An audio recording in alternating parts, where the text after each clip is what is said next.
How you going so far, Marie? Yeah, good. Do you have any questions, mate? No, not right now.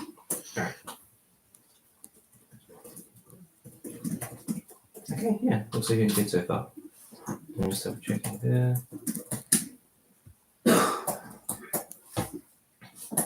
What about techniques in Act 1, Scene 5 for your quote married? What other techniques are you observing there? Like, more characterized action, I guess.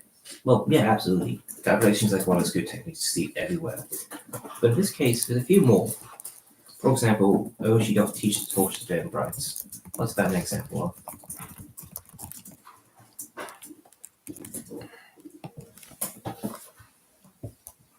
Imagery.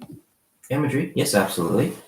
And what type of language usually like describes images or whatnot? What? Like figurative language? Yeah. Yeah, exactly right. In this case, a metaphor, right?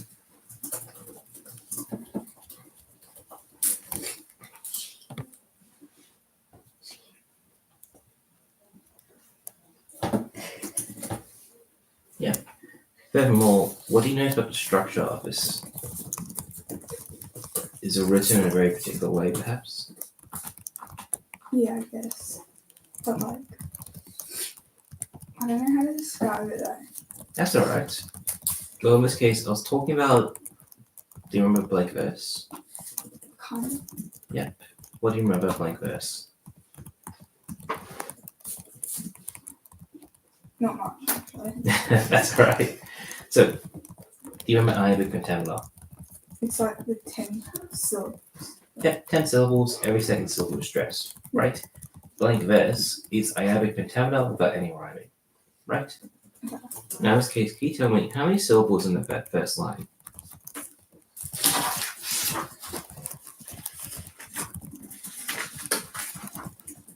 10. Yeah, exactly. And the second one? 10. Yeah, right. This is when iambic pentameter. Now, why is that important? What does Shakespeare use iambic pentameter for?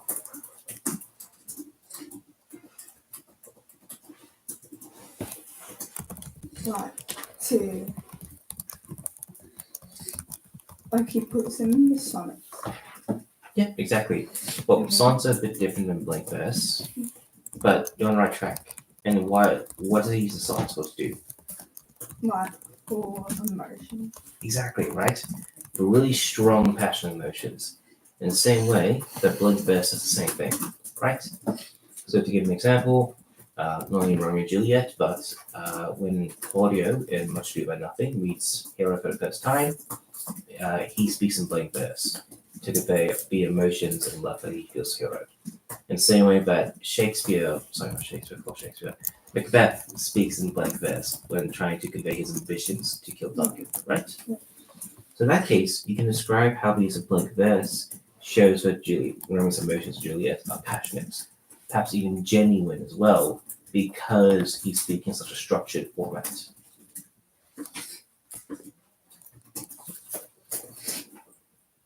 We have to here about the symbolism of This is quite good. Also, furthermore, Doe's also being closely better marriage. So that's why they released Doe's and like Western marriages and whatnot.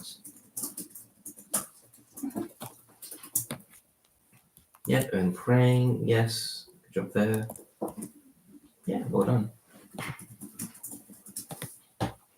Alrighty. Well, like you did now, Ben Mari, because you have a lot of good ideas here, I want you to synthesize all of this analysis into a paragraph. Make sense? Yeah. Yeah. And I want you to try to treat this like a SAC essay, basically. Just to see like a standard of what you can do at the moment. Make sense? Yeah. Right, any questions? No, that's fine. Great. Yeah, go for it. Alright, Fiona. Dave, you're writing down somewhere or It's in my individual report. awesome. Okay. So read.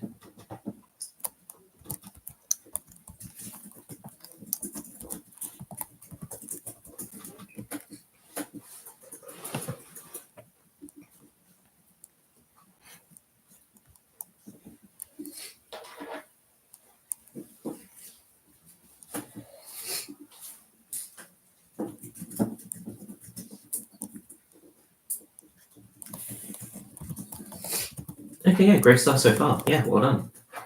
First thing first, your use of bundling is very effective. Well done for that. Use of what? Bundling. Bundling quotes. Oh, okay. Yeah. Yes. So yeah, very effective. You need to do that. You also understood the metaphor correctly, so that's very good.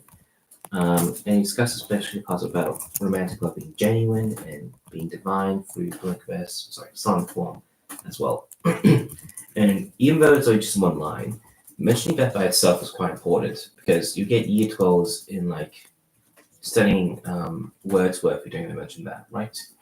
And so by talking about that form, you've engaged into a very high part mark. I think though this could be a bit more structured. Yeah.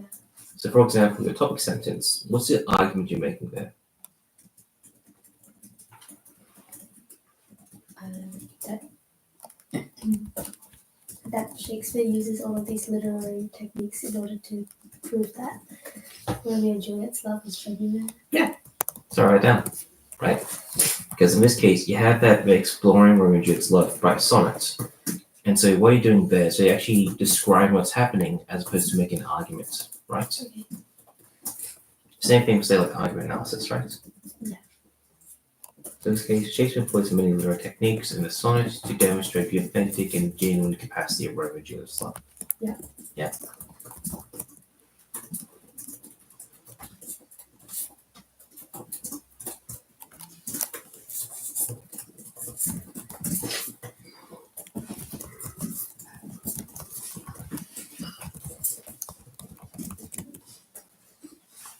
Awesome. Now comes the quote. I think you effectively bundled this, but maybe we can incorporate bundling with, say, a mention of a literary device, right? Yeah. So in this case, use comparison. I think to use a better word in this case would be a metaphor, right?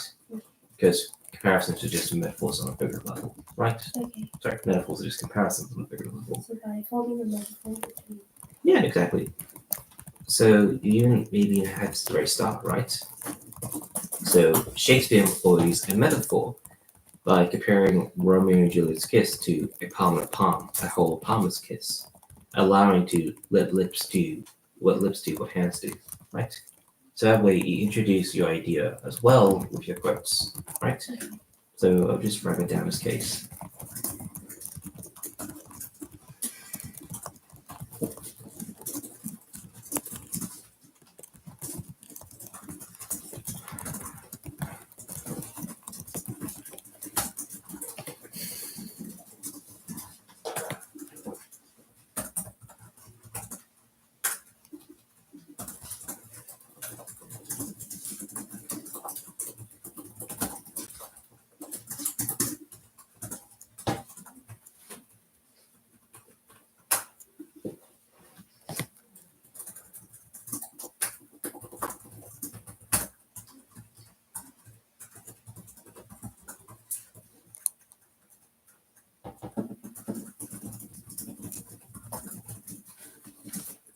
Makes sense.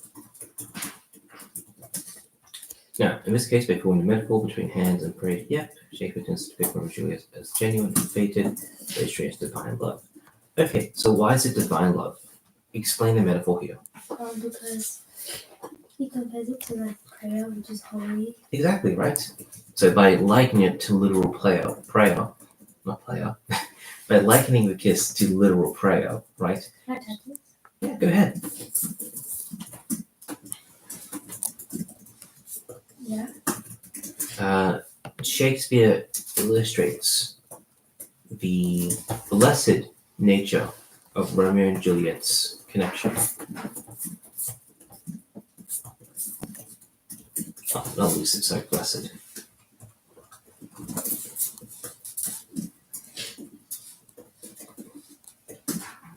Yeah, connection.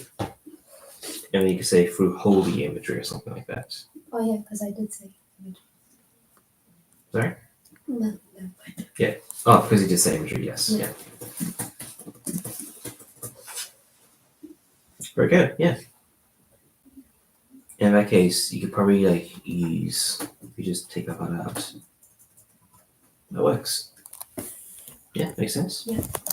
All right.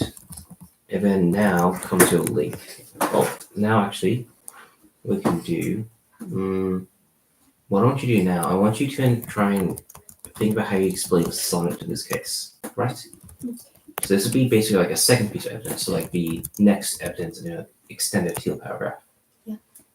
So in this case, try to explain the sonnet by demonstrating how a structured form of writing shows genuine love and why that's the case. Yeah. And if you want to, maybe look up PowerPoint notes in order to do so. Yeah. Make sense? Any questions? Right. Any questions so far from anyone else? No. Right. Robert, Finn, how are you doing so far? Pretty good. Yeah, let's have a look.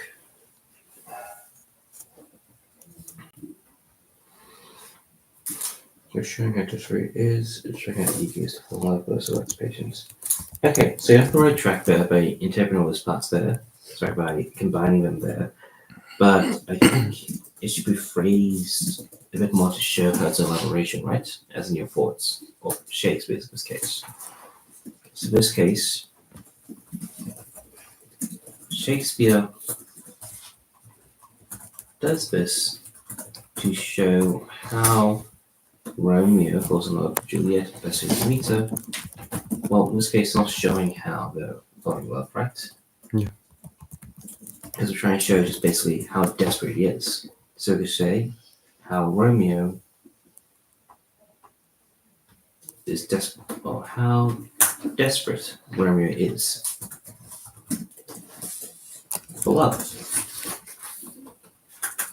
And showing how eager he is to fall in love with his lack of patience. Make sense? Yeah. And there we go. We have a nice structured sentence there.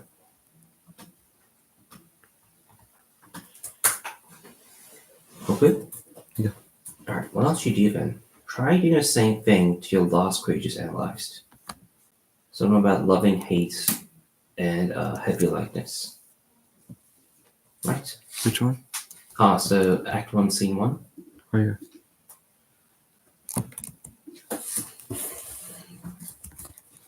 So in this case, just combine what you know from it in terms of your analysis and write a teal paragraph explaining what this means. Okay. Oh, good? Yeah. All right. Any questions? No. All right, go for it.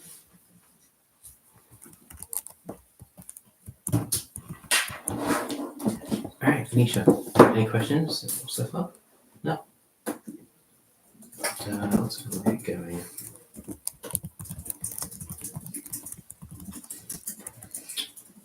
Oops, there it is. Mm-hmm.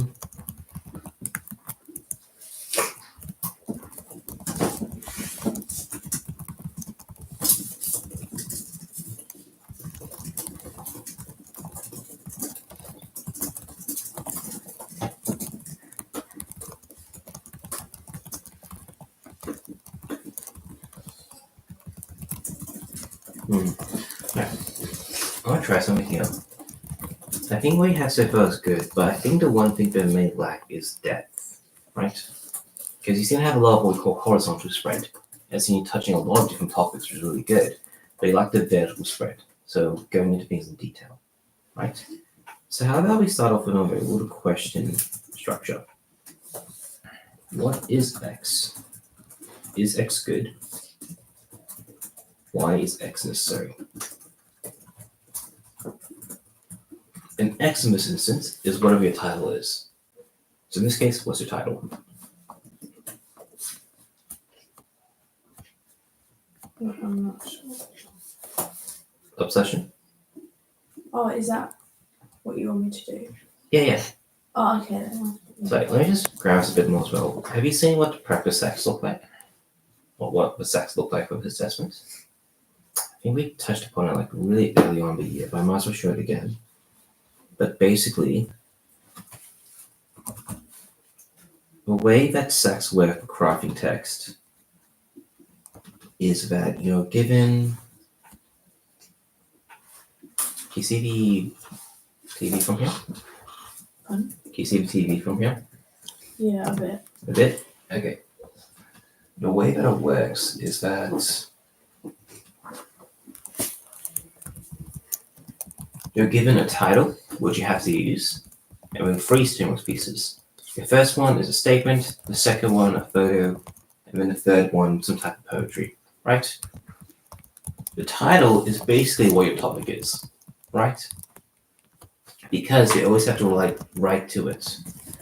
So that's how they make it a bit more spontaneous for you to write on, so you can't just memorize an essay.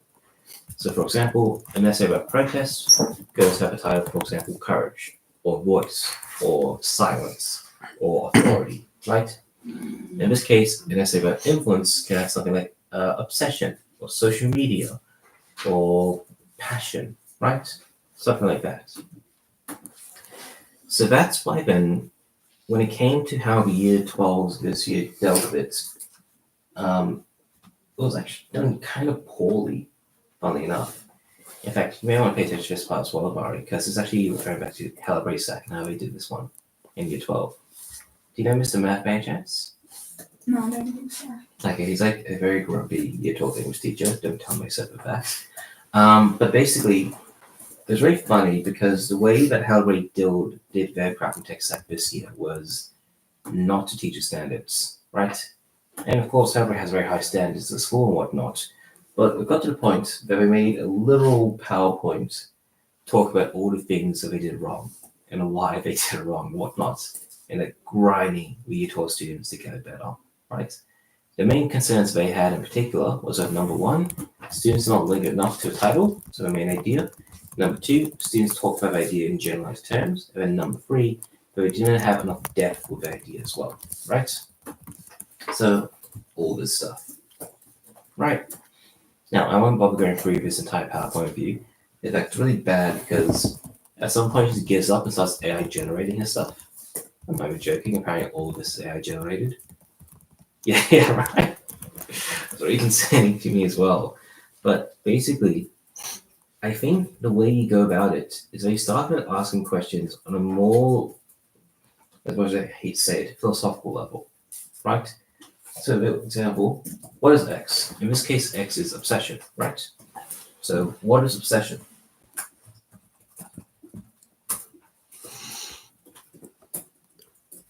An addiction. Sure, addiction, but what's addiction?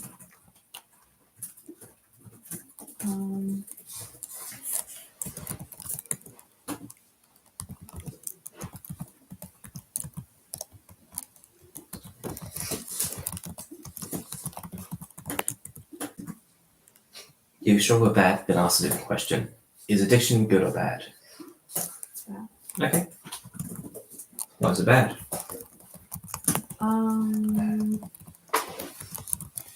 Because we get so addicted to it that we don't worry about anything that's going around. So Such as? issues, social interactions, Okay, yeah, continue on. Like what social interactions? like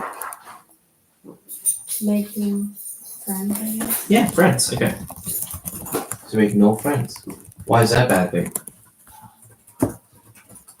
We weren't having one, so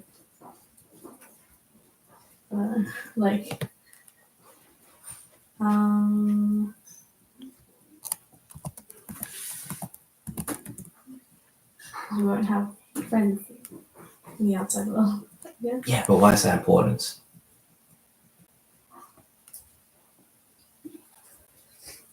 Because we'll be alone. Yeah, okay. Why is being alone a bad thing? Get mental health problems. Yeah, exactly, right. And suddenly, we have a subject, mental health, right? And the reason why I had to go through that grueling process, going, why, is so you can get to the core idea about what you want to talk about. In this case, an essay about the obsession social media has on our mental health will be perfect, because that's a topic with a very specific idea. Mental health, furthermore, has a lot of depth to it. Mental health is a very complex and messy topic that you can talk about in a lot of very good detail that can then impress your assessors, right? And we did that just by asking a few questions, right? Make sense? Yeah. Yeah. So always try to ask yourself those 3 questions about like, what is it? Is it good? Is it necessary? If it isn't necessary, parts like more like for political stuff, but you'll see with its use or whatnot. Because Babin allows you to think about things in much more critical detail. Right? Mhm. Does that help? Yeah. Yeah, good. Yeah, no worries.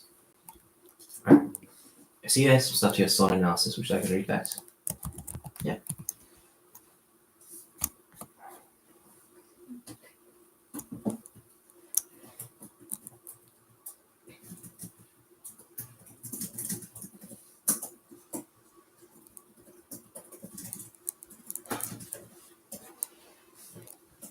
Yeah, well done. Great. Yeah, it's really good. It's a really hard science as well because you can't really quote things like structure. Yeah. The best thing you can do with science like maybe quote when it rhymes, perhaps, Yeah. and just mention specifically that it has iambic pentameter, Yeah. which are the only two things I would suggest. So maybe if you want quotes, quote where it rhymes. Yeah. If you want to mention iambic pentameter, mention that. Yeah. But apart from that, yeah, really good. Yeah, well done. One other suggestion: you don't need to have this part about challenging Shakespeare's creativity. Okay. Right. You should only focus like talk to us about us, talk about what he's trying to say, not about like what exactly is his writing doing, right? Apart from that, yeah, great job. All right, and finally, how are you going so far, Mari? Yeah, I'm Uh, still gonna finish there. yeah, no worries. Whereabouts is it?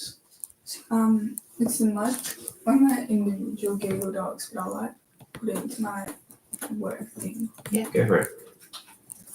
As we do that, let's talk about then for this week. For this week's homework, Romeo and Juliet people, of course, are just to continue reading, playing, whatnot, and studying as a good will school. What part of Romeo and Juliet are you up to at Hellgrave, Martin? We only started like this last week. I think on like Act 1. And it is just like a regular text response, right? I think we just have to make the quote sheet and then we have to do text response after. Okay, yeah, fair enough. Okay. So in that case, I'll just leave that for you guys to do. And then for Nisha, any work you do, you can just send to me, Mark. Because I think this week, I'm not going to send too much homework out. Largely because I'll be a bit too busy, unfortunately, next week or whatnot. But also because like we only had 2 lessons this week, and it's fair enough to overstimulate you guys, right? Any questions?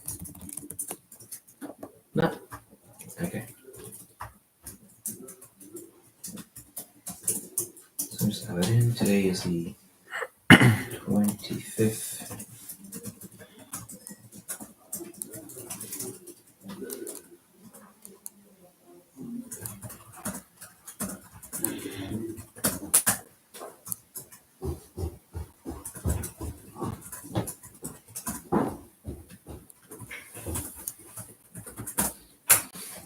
All right.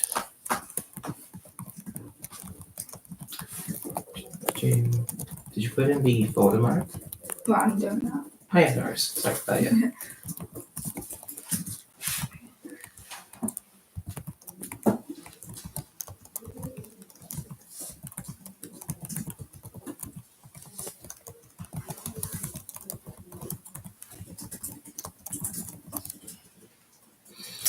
Okay.